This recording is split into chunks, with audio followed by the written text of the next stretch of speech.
edge. Feel like I'm floating through the air.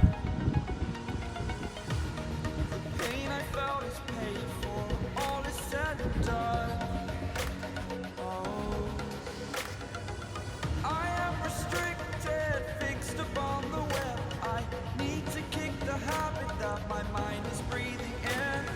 Break out, I've got to see. Spent all my life holding all of it closely. I played it innocent, a feel of discontent. I'm finally facing it all, fearless. Hello दोस्तों, आज मैं नया video लेकर आए हैं solar cell के ऊपर ही। अभी सब स्टेशन का जो सोलर सेल है उधर मैं चला आया।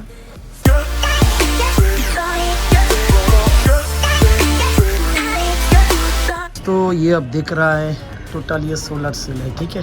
आपको मैंने पिछले वीडियो में दिखाया सोलर सेल कैसा दिखता है। ये टोटल सोलर सेल है, ठीक है। ये जो सेल है फोटोवोल्टिक सेल भी इसको कहते हैं। अभी ये देखिए डस्ट ऊपर में जम गए, ऐसा नहीं होना चाहिए। सेल को क्लीन करना चाहिए, पानी से इसको धोना चाहिए ठीक से। इससे क्या होगा, इसमें इसका जो एफिशिएंसी बढ़ जाएंगे। सोलर जो एनर्जी है उसको ज़्यादा इसमें ऑब्जर्व होगा, तो पावर जनरेशन ज़्यादा होगा। तो मैंने इधर आपको दिखाया पिछले वीडियो में कितना सारे सोलर सेल है। तो मैंने फिज़िकली काउंट किया, तो फिज़िकली काउंट होने के बाद हमको ये टोटल 150 नंबर्स ये सोलर सेल मिला। तो टोटल 150 सोलर सेल होगा और एच सेल का जो कैपेसिटी है 265। तो मैंने काउंटिंग करके देखा 39,750 वाटेज दिखा रहा है। इसके मतलब क्या हुआ, 39.750 किलोवाट इसमें जनरेशन होगा। फुल्ली कंडीशन में सनलाइट इसमें आएंगे तो तब ये जनरेशन होगा, मगर इसका एफिशिएंसी बहुत ही कम है। तो इसके लिए सोलर सेल के ऊपर कभी भी फुल्ली डिपेंडेंसी होना नहीं चाहिए। इसको आपको बैकअप आपको रखना चाहिए। तो सोलर सेल ऐसे ही रखा, इसीलिए रखा क्योंकि इसमें जो एक्स्ट्रा पावर जनरेशन होता है ना, वो सिस्टम में डायरेक्ट फिट करेंगे। क्योंकि इसमें ये सब ऑनलाइन सिस्टम है। ऑनलाइन सिस्टम में जब भी पावर जनरेशन है तब भी यूटिलाइज होगा। ये पावर क्या होगा, ग्रिड में चले जाएंगे। आपको मैंने पहले ही बताया। तो ऑफलाइन सिस्टम में क्या होगा, वो बैटरी से पावर स्टोर होगा। बैटरी से मैं जब रात में पावर का ज़रूरत होगा तो उधर से हम सिस्टम के अंदर ये पावर ले आ सकते हैं। तो ऐसे ऑनलाइन ऑफलाइन का डिफरेंस है। मगर मैं इस वीडियो में यह दिखा रहा था, इसमें 150 जो सेल है इससे कितना पावर जनरेशन होता है। मैंने यही कैलकुलेशन किया तो उसमें हमको मिला 39.750 किलोवाट। अब सोच लीजिए ये फुल्ली ये प्रोडक्ट से जनरेशन होगा तो आप ये 39 किलोवाट जो जनरेशन हो रहा है ये सिस्टम में फीड होगा। इससे क्या होगा, कोल थर्मल प्लांट से और जो भी सिस्टम से ये और दूसरा जो सिस्टम है थर्मल होता है, हाइडल होता है, न्यूक्लियर पावर होता है, डीजल जनरेशन होता है। इसमें जो पावर जनरेशन होगा ना, ये 39 किलोवाट कम जनरेशन करना पड़ेगा, करने से भी चलेगा। इससे यही एक सुविधा है, एक बार लगा दो तो चलेगा। इसका मोस्ट प्रॉब्ली 20 साल और 15 ईयर्स इसमें वारंटी लग जाते हैं। तो इसमें इस साल के अंदर कुछ भी प्रॉब्लम होगा तो कंपनी आपको सब कुछ वारंटी आपको दे देंगे। तो आप घर में भी ये सोलर प्लांट लगा सकते हैं, ऑनलाइन भी लगा सकते हैं, ऑफलाइन में भी लगा सकते हैं। मगर ऑनलाइन में ऑफलाइन में आपको बोल दिया, ऑनलाइन तुरंत आपको यूटिलाइज करना पड़ेगा और ऑफलाइन में क्या होगा, बैटरी के साथ आपको सिस्टम को लगाना पड़ेगा। रात में ही आप ये यूटिलाइज कर सकते हैं। इसमें क्या होगा, आपको एरिया में जो भी पावर प्रोवाइडर है हो सकता है, जो भी सिस्टम है, जो भी उसमें पावर कंपनी है और गवर्नमेंट सेक्टर पावर कंपनी है, जिसके साथ आप कनेक्शन लेना चाहते हैं उसको आप नहीं भी जोड़ सकते। आप क्या कर सकते हैं, सोलर सिस्टम लगा दीजिए घर में, तो ऐसे आपको काम चले जाएगा। इसमें यही एक फ़ायदा है। तो देखिए, आपको फिर से मैं दिखाते हैं। कुछ ब्रीफ इंट्रोडक्शन आपको भी दे दिया मैंने। आपको कुछ जानकारी चाहिए तो हमको कमेंट बॉक्स में लिखिए, हम उसको तुरंत आंसर दे देंगे। और एक चीज़ आपको दिखाना है, इसमें क्या होगा, डीसी वोल्टेज जनरेट होता है, ठीक है, एसी नहीं। तो उसके लिए जो दो वायर दिख रहा है ना, एक प्लस का है एक माइनस का है, यही दोनों वायर हैं, एक प्लस एक माइनस है। इसमें स्पेसिफिकेशन है, मैंने आपको दिखाएंगे।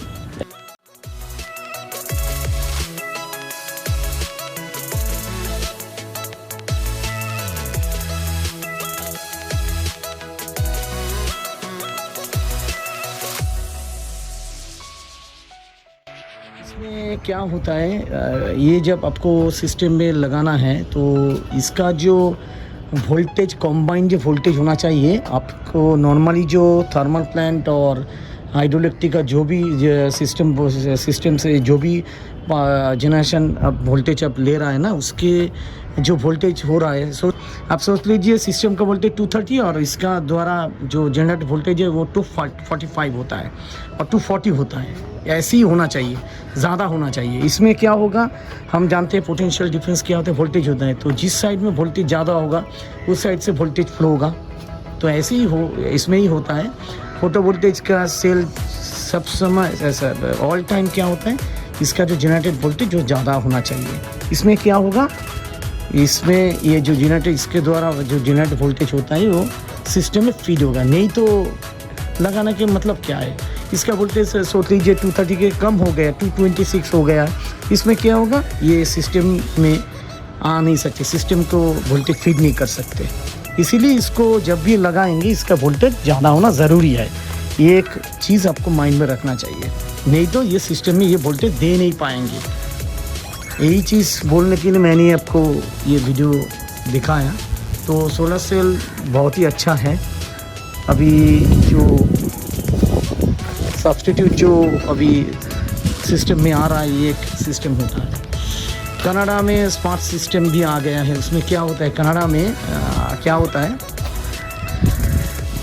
घर में तो उधर बहुत सारे लोग क्या करते हैं, कार यूज़ करते हैं। और क्या होता है इसमें, सोच लीजिए सभी टाइम में तो सभी घर में ये कार नहीं ऑन होता है, कार नहीं चलता है, तो कुछ टाइम तो बंद भी रहता है ना। उसमें क्या होता, उस टाइम में ये इस कार को जो बैटरी है, ये बैटरी सिस्टम के साथ कनेक्ट होता है कनेक्ट होता है सभी घर में। उधर ऐसा मैंने सुना है, उधर सभी घर में ऐसा ही सिस्टम है। वो जो एवरी हाउस में जो सिस्टम रहता है उसमें ये कार लगाना पड़ता है। लगाना से क्या पड़ता नहीं है, लगाना होता है। लगाने से क्या होगा, आपका बैटरी का जो वोल्टेज है ना, ये वोल्टेज सिस्टम में आता है। सोच लीजिए आपका कार में 12 वोल्ट का बैटरी रहता है, ठीक है। तो ये कार आप जब सिस्टम में लगाओगे, घर का जो सिस्टम के साथ कनेक्ट होगा, उसके अलग से प्रोसीड्यूर है, बहुत क्रिटिकल सिस्टम है। तो उसके साथ जब भी ये कनेक्ट होगा, ये 12 वोल्टेज और 10 वोल्टेज जो भी है बैटरी में, उसके वो जो बैटरी सिस्टम में आएंगे। सोच लीजिए आप उस किसी भी एरिया में 300 नंबर्स घर है, तो क्या होगा, 300 मल्टीप्लाई 12 वोल्टेज, तो इतना वोल्टेज सिस्टम में फीड होगा, ठीक है।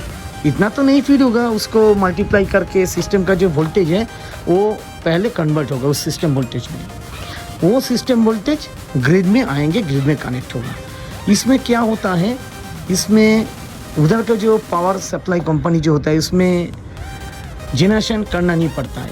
इसके क्या फ़ायदा होगा, इसमें फ़ायदा होगा, फ्यूल सेव हो जाता है, फ्यूल कम यूटिलाइज होता है। और आप बोलेंगे तो हम ये जो घर में जो कार यूज़ सिस्टम में सब लगाना पड़ता है, इसमें कस्टमर को क्या फ़ायदा होता है, इसमें कस्टमर को फ़ायदा होता है जब ये कार को सिस्टम के साथ लगाते हो, इसमें जो वोल्टेज आप गवर्नमेंट को दे रहा है ना, उसके लिए गवर्नमेंट आपको एक कुछ पैसा आपको पे करेंगे। जितना वोल्टेज और जितना ये जो वोल्टेज आप सिस्टम में फिट कर रहे हैं, इसके लिए एक कॉस्ट होता है। समझाया नहीं एक्चुअली क्या, ये जो आप कार सिस्टम का लगा रहा है, इसके लिए आप जो भी वोल्टेज आप दे रहा है ना, इसके लिए एक बिल जनरेट होता है। इस बिल के हिसाब से जो मनी होगा, वो मनी आपको कंपनी आपको पे करेंगे, गवर्नमेंट आपको पे करेंगे। उधर का जो गवर्नमेंट होता है, गवर्नमेंट और कंपनी जो होगा वो आपको पे करेंगे। इसमें कस्टमर भी गेनर होता है और पावर कंपनी भी गेनर होता है। ऐसे ही कनाडा में चलता है। हमको पता नहीं दूसरा कोई कंट्री में ऐसा होता है क्या नहीं। आप लोगों को इसमें डिटेल्स पता है तो हमको ज़रूर बताना, मैं कमेंट बॉक्स में ज़रूर बताना। और दूसरा कुछ कंट्री में ऐसा कुछ है क्या हमको पता नहीं है, आप लोग ही हमको दे सकते हैं इसका न्यूज़। तो ये कनाडा का स्मार्ट सिस्टम है, स्मार्ट ग्रिड, इसको स्मार्ट ग्रिड सिस्टम बोला जाता है। तो जो भी हो सोलर सिस्टम के ऊपर मैंने ब्रीफ डिस्क्रिप्शन आपको दे दिया। और कुछ आपको जानकारी चाहिए तो हमको कमेंट बॉक्स पे लिखना, हम आपको डिटेल्स और कुछ जानकारी आपको दे देंगे। तो अभी मैं ये वीडियो ख़त्म करना चाहता हूँ, फिर से लेकर आएंगे एक नया वीडियो लेकर। तब तक के लिए बाय बाय।